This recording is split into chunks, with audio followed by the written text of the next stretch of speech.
After 3 straight weeks of rollback, pump prices are set to increase again by Tuesday, May 5. The House Justice Committee approves its report on the articles of impeachment against Sara Duterte.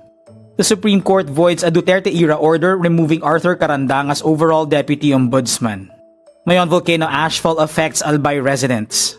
And the president of Taiwan visits Eswatini to the dismay of China.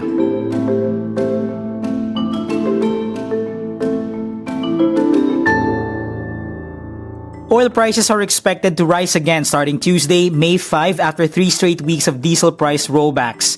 The Energy Department announces diesel prices will increase by almost 3 pesos per liter and 2 pesos and 21 centavos for gasoline.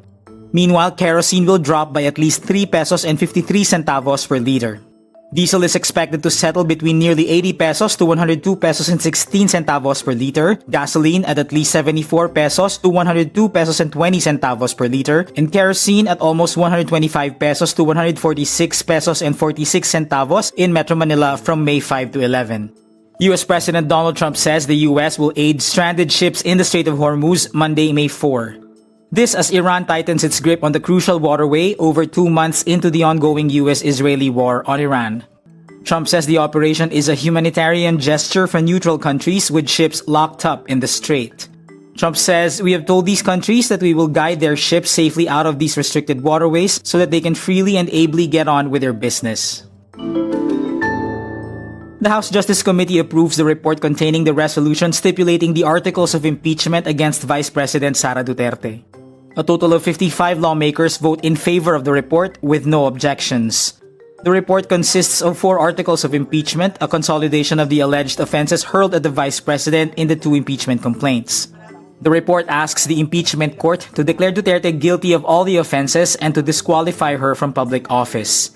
It also requests that she be declared liable for prosecution, trial, and punishment.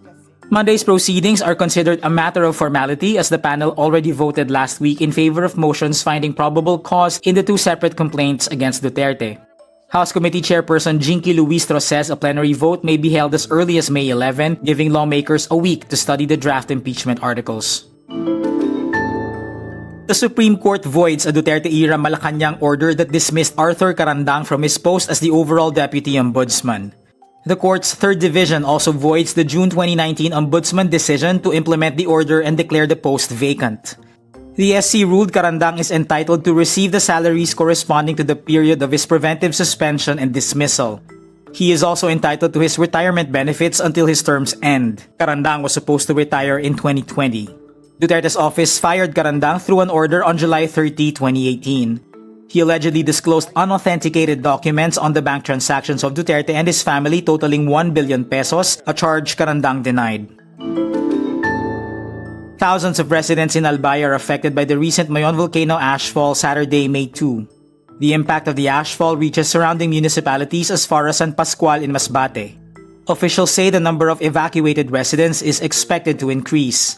Albay Public Safety and Emergency Management Office Head Oscar Robert Cristobal says this is the highest recorded seismic activity by the volcano since January. He adds, a lava dome collapse occurred resulting in an ash cloud and it was accompanied by lava fountaining with lava flowing from Mayon's crater. The office also says the province will likely expand the declared danger zone after the recent eruption.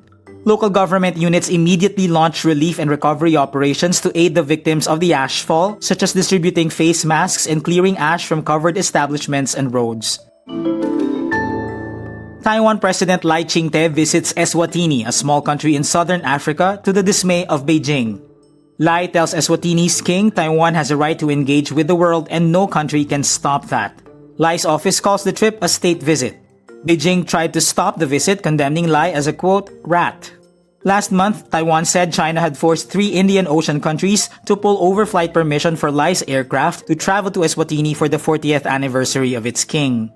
Lai arrived on board an Eswatini government aircraft. No announcement of the trip was made by Taiwan or Eswatini beforehand. China views democratically governed Taiwan as part of its territory with no right to state-to-state ties and demands other countries stop any engagements with the island. But Taiwan says Lai did not need Beijing's permission to go anywhere. Eswatini is one of only 12 countries with formal ties with Taipei. And that's today's wrap. I'm JC Gotinga. Thank you for watching. Click the link below for the full story. For more updates, download the Rappler app.